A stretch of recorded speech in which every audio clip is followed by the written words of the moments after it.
नमस्कार, आप देख रहे हैं हरियाणा विशेष। मैं हूं आपके साथ सरिता तिवारी। करते हैं खबरों की शुरुआत। दिल्ली के प्रगति मैदान में भारतीय अंतर्राष्ट्रीय मेला शुरू हो गया है। ट्रेड फेयर में आज हरियाणा दिवस मनाया गया है। सीएम मनोहर लाल ने मुख्य अतिथि के तौर पर शिरकत की है। सीएम मनोहर लाल ने हरियाणा पवेलियन का अवलोकन किया। साथ ही हरियाणा दिवस आज यहां पर मनाया गया। आपको बता दें, मुख्यमंत्री मनोहर लाल पहुंचे। हरियाणा पवेलियन आत्मनिर्भर भारत आत्मनिर्भर हरियाणा की थीम पर तैयार किया गया है। सीएम मनोहर लाल ने कार्यक्रम में ओलंपिक पदक विजेताओं को सम्मानित भी किया।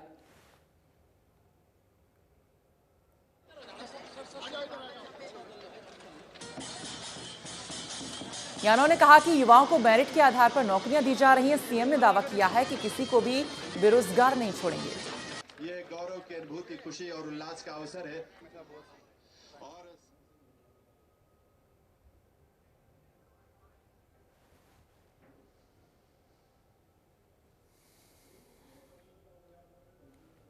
वहीं CM Manohar Lal international trade fair में हरियाणा डे पर कार्यक्रम को संबोधित करते हुए कहा कि हरियाणा तेजी से आगे बढ़ रहा है। उन्होंने कहा कि हरियाणा की कई नीतियों को दूसरे राज्यों के साथ साथ केंद्र ने भी अपनाया है।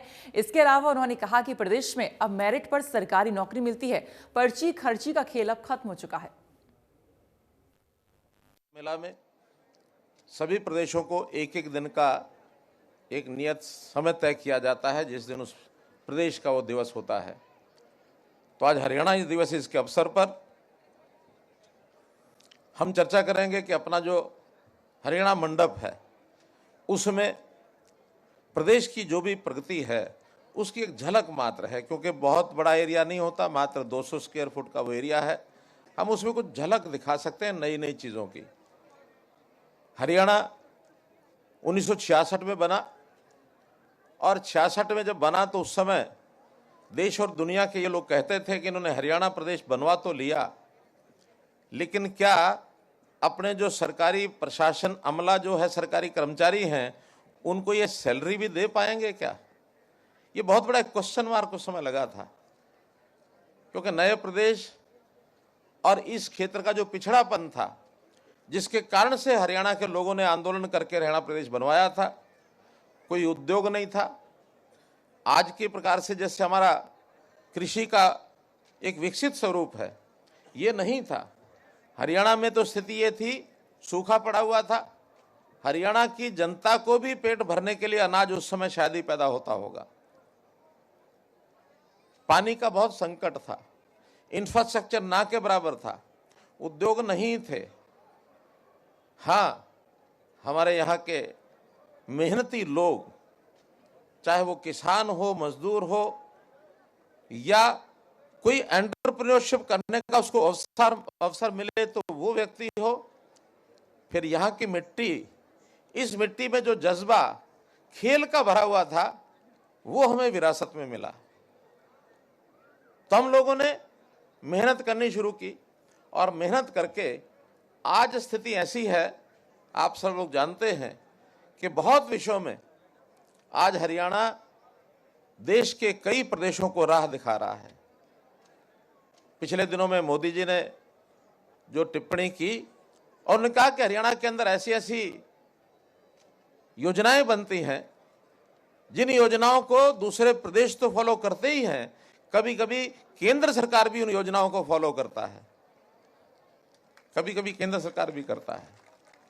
मैं उदाहरण के रूप से बता सकता हूं आपको, जो लोग ग्रामीण पृष्ठभूमि के हैं उनको मालूम होगा कि गांव में एक लाल डोरा होता था, कुछ जगह भी है। उस लाल डोरा के अंदर जितनी भी प्रॉपर्टी होती थी वो गवर्नमेंट के रिकॉर्ड में नहीं होती थी। वो वहीं लोकल लेवल पर पंचायतें जिसका फैसला करें, जिधर करें उधर कर देते थे। बहुत झगड़े, कोई उसका रेवेन्यू रिकॉर्ड नहीं।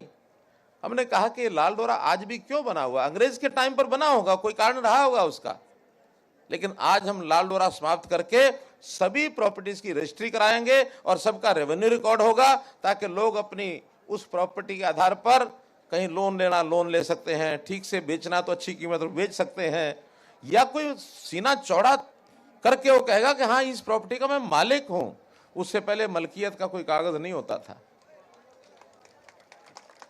और जब ने ये योजना बनाई, प्रधानमंत्री जी को इतनी पसंद आई कि उन्होंने स्वामित्व नाम से, हरियाणा ने तो 6 महीने पहले उसको लागू कर दिया था, बाद में प्रधानमंत्री जी ने पूरे देश में इसको लागू कर दिया। आज कई प्रदेशों ने उसको अडॉप्ट कर लिया है।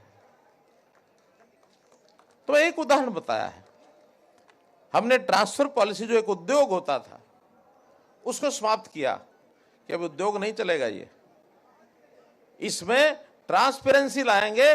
ऑनलाइन ट्रांसफर पॉलिसी ये हमने बनाई। सबसे पहले उसमें जो लाभार्थी थे वो अध्यापक थे। नौकरियां ये बिकती थी, पर्चियां चलती थी, नेताओं के इर्द गिर्द घूम करके और लोग नौकरियां प्राप्त करते थे।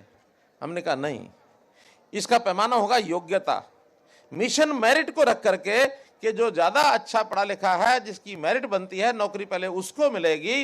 हाँ, बेरोजगार किसी को नहीं छोड़ेंगे। जिसकी कम मेरिट होगी उसको भी तरह तरह के अवसर पैदा कराएंगे, उनको भी नौकरी देंगे। कृषि मंत्री जेपी दलाल ने दावा किया है कि हरियाणा में खाद की किल्लत नहीं है। हर रोज 3 से 4 रैक डीएपी खाद के आ रहे हैं और इसको लेकर क्या कुछ उन्होंने कहा, ये सुनिए। इस बिजाई की सीजन में थोड़ी बहुत दिक्कत थी खाद की।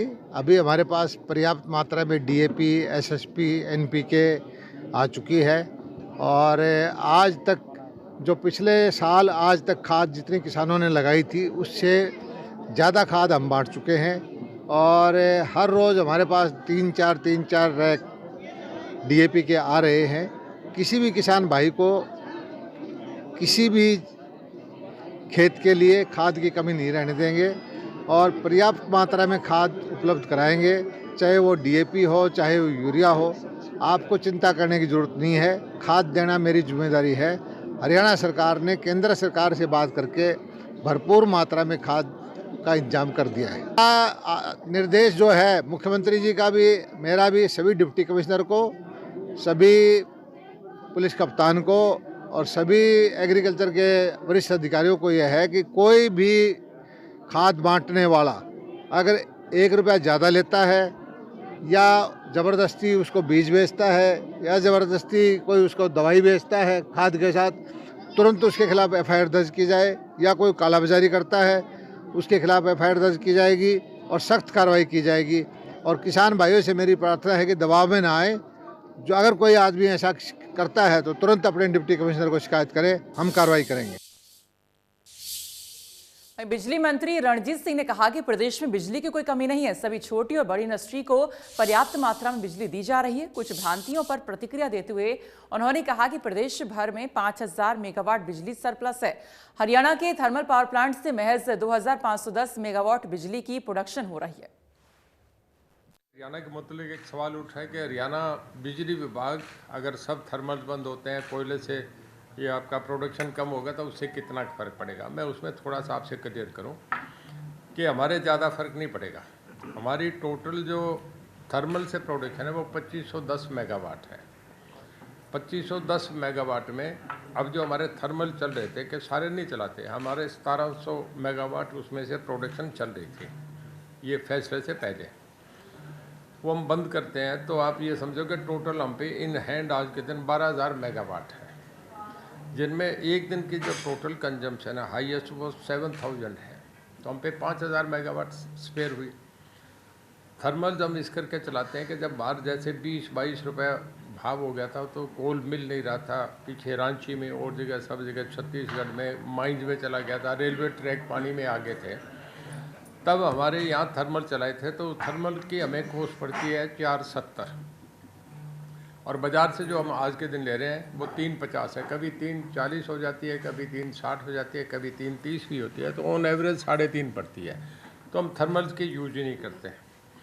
तो हमारे अगर थर्मल भी बंद हो जाते हैं तो उसका कोई फ़र्क नहीं पड़ेगा। थर्मल से हमारी टोटल जो है इस वक्त टोटल 2510 है, पर 1700 मेगावाट चलिए, वो अगर हम बंद कर देंगे तो भी हम पे 5000 मेगावाट इन हैंड स्पेयर रहती है। हमारे हरियाणा वहीं जींद में कांग्रेस का विपक्ष आपके समक्ष कार्यक्रम के जरिए नेता प्रतिपक्ष भूपेंद्र सिंह हुड्डा ने अपना शक्ति प्रदर्शन दिखाया। इस दौरान भूपेंद्र सिंह हुड्डा ने कहा है कि ये संघर्ष सत्ता नहीं व्यवस्था को बदलने का है। नेता विपक्ष हुड्डा ने जनता को संबोधित करते हुए कहा कि सरकार से हर वर्ग परेशान है आज और प्रदेश बेरोजगारी पर नंबर 1 पर पहुंच चुका है।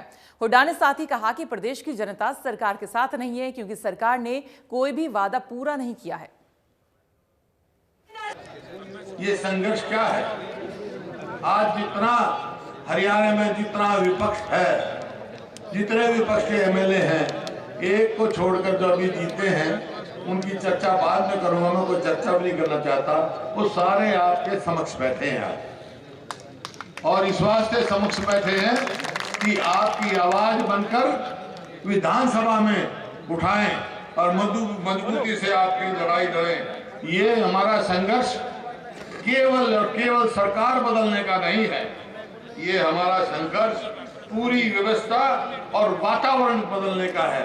आज हमारा प्रदेश का वातावरण बिल्कुल दूषित हो चुका है। आज हमारे प्रदेश की व्यवस्था बिल्कुल बर्बाद हो चुकी है ना। क्यों? कि किसान को देखो, आज किसान की दुर्दशा है।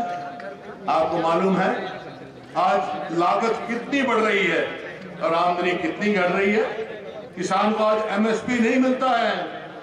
बाजरे में देख लिया आपने, पीआर धान में देख लिया, जब फसल बिकती है, लेकिन टैक्स सब पर लगा दिया, टैक्स सब पर लगा दिया। हमारे समय में ना तो खाद पर टैक्स था, ना कीटनाशक दवाइयों पर टैक्स था, ना बीज पर टैक्स था, ना ट्रैक्टरों के पार्ट्स पर टैक्स था। आज सब पर टैक्स। तो कल शाम से आया हूं, बहुत सारे साथियों से बात हुई, और जब मैं एक शादी में जा रहा था, देखा सड़कों की बर्बादी मैंने देखी। वो सड़कें जो रिपेयर होनी थी जी, जहां जिन सड़कों पर तारकोल की सड़क बननी चाहिए थी, वहां ब्लॉक लगा दी गए। ऐसी सरकार हमने देखी। डॉक्टर वहां मैंने कहा भाई एक अस्पताल बनाया था हमने यहाँ पर, वहां क्या परिस्थिति है? बोला डॉक्टर नहीं है वहां पर, यहाँ पर तो मशीन भी नहीं है।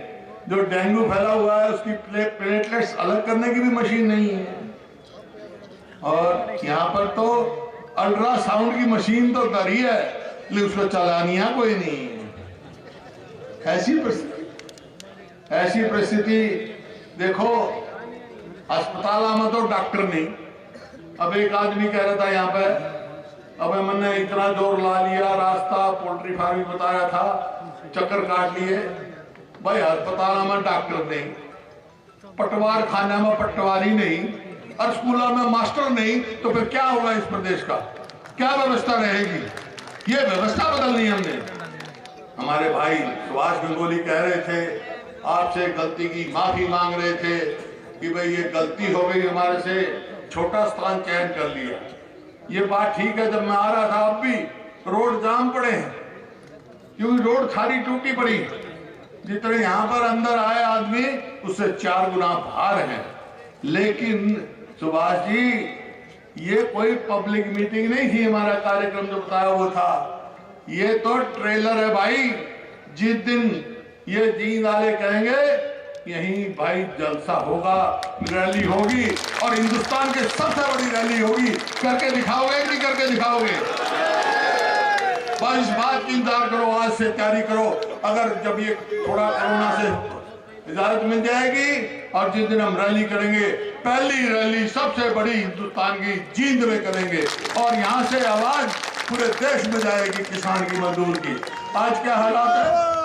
आज जितनी स्कीम चलाई थी हमने, 100 गज के प्लॉट की कितनी स्कीमें गिनाई, सब बंद कर दी गई।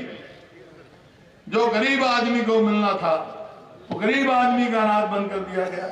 किसकी सरकार है ये? अरे आज क्या कहे, क्या कहा, बहुत बड़ी बात करते हैं कि हम जो है हरियाणवियों को 75% की प्राइवेट फैक्ट्रियों में वो देंगे, नौकरी देंगे।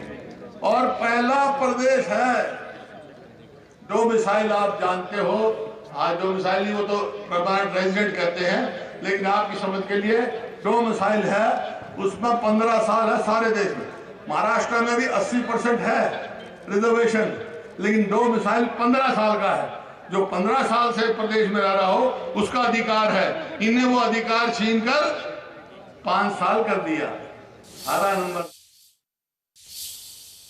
वहीं सीएम मनोहर लाल ने कांग्रेस के विपक्ष आपके समक्ष कार्यक्रम पर निशाना साधते हुए कहा कि हुड्डा को लोगों के बीच जाना चाहिए ताकि हमारी योजनाओं के बारे में उन्हें जनता ही जानकारी दे। और जब हर जिले में जाएंगे तो उनको बहुत सी जानकारियां मिलेंगी जो उन्होंने कभी अपने जीवन में नहीं किया। वो हमने इतने जो काम खड़े करके बताए हैं, अगर वो अपने घर में बैठे रहेंगे, अपने ऑफिस में बैठे रहेंगे तो वो जानकारी नहीं मिलेगी। जब फील्ड में जाएंगे, घूमेंगे, तब उनको पता लगेगा कि यानी ज़मीनों का जो हमने स्वामित्व योजना चलाई है, इसकी जानकारी उनको मिलेगी।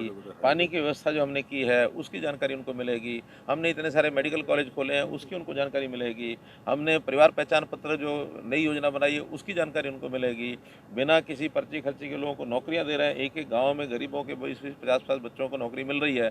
जब वो गाँव में जाएंगे तो उनको जवाब देंगे कि आप क्या करते हैं, फिर अब क्या हो रहा है। ये सारी जानकारियाँ उनको फील्ड में जाने के बाद ही मिलेंगी। ज़रूर जाना चाहिए, घर नहीं बैठना चाहिए। और जब हर जिले बहादुरगढ़ में इंडियन नेशनल लोकदल की राष्ट्रीय कार्यकारिणी की बैठक में सरकार के खिलाफ 3 प्रस्ताव पास हुए। डेंगू रोकथाम, डीएपी की किल्लत और यूनिवर्सिटी चांसलर की पावर कम करने के खिलाफ प्रस्ताव को पास किया गया है। इस दौरान इनेलो सुप्रीमो ओपी चौटाला ने कहा कि ऐलनाबाद चुनाव में सरकार ने एक वोट के लिए 10 से 15 हजार रुपए दिए हैं। वोट जमकर खरीदी गई है, सत्ता का दुरुपयोग किया गया है, लेकिन बावजूद इसके लोगों ने इनेलो के उम्मीदवार अभय सिंह चौटाला को भारी मतों से जिताया। परिस्थितियां आपके अनुकूल हैं, आने वाला कल आपका है। हर आदमी की जुबान पे एक बात है, हमारे विरोधी भी इस बात को मान के चलते हैं कि संख्यात्मक दृष्टि से इंडियन नेशनल लोकदल पार्टी का कोई मुकाबला नहीं, और वो ये मान के चल रहे हैं जब भी चुनाव होंगे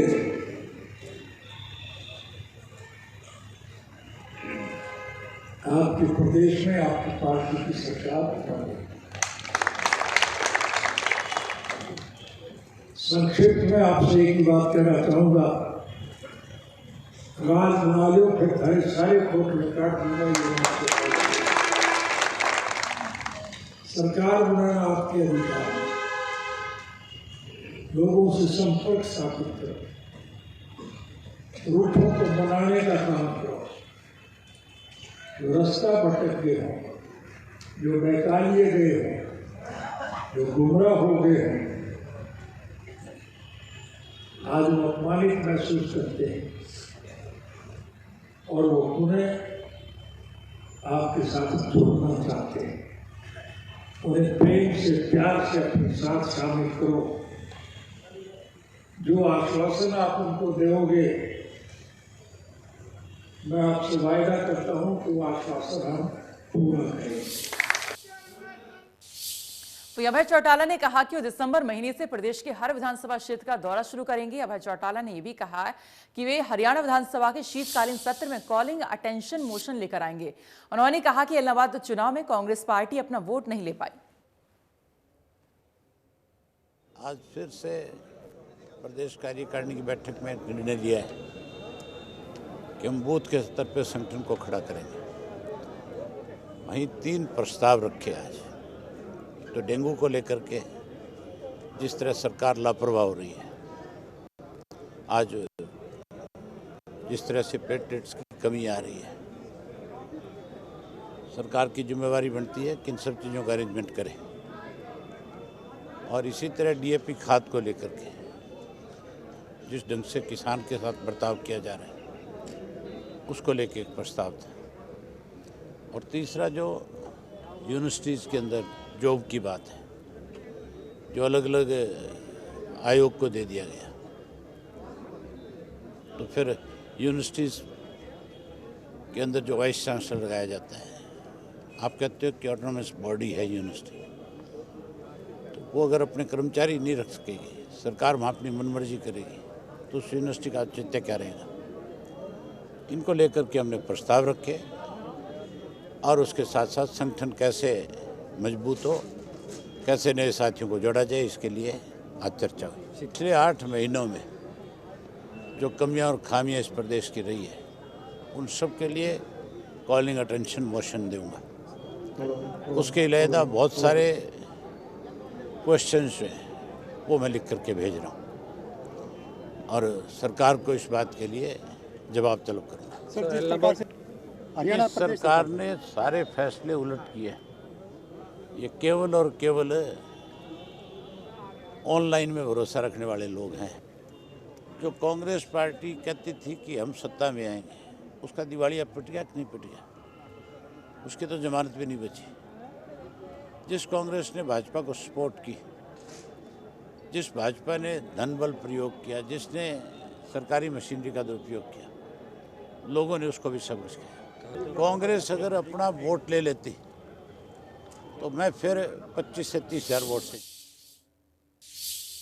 और फिलहाल इसी के साथ हरियाणा विशेष में इतना ही, लेकिन आगे और भी खबरें जारी हैं। आप देखते रहिए इंडिया न्यूज़ हरियाणा। नमस्कार।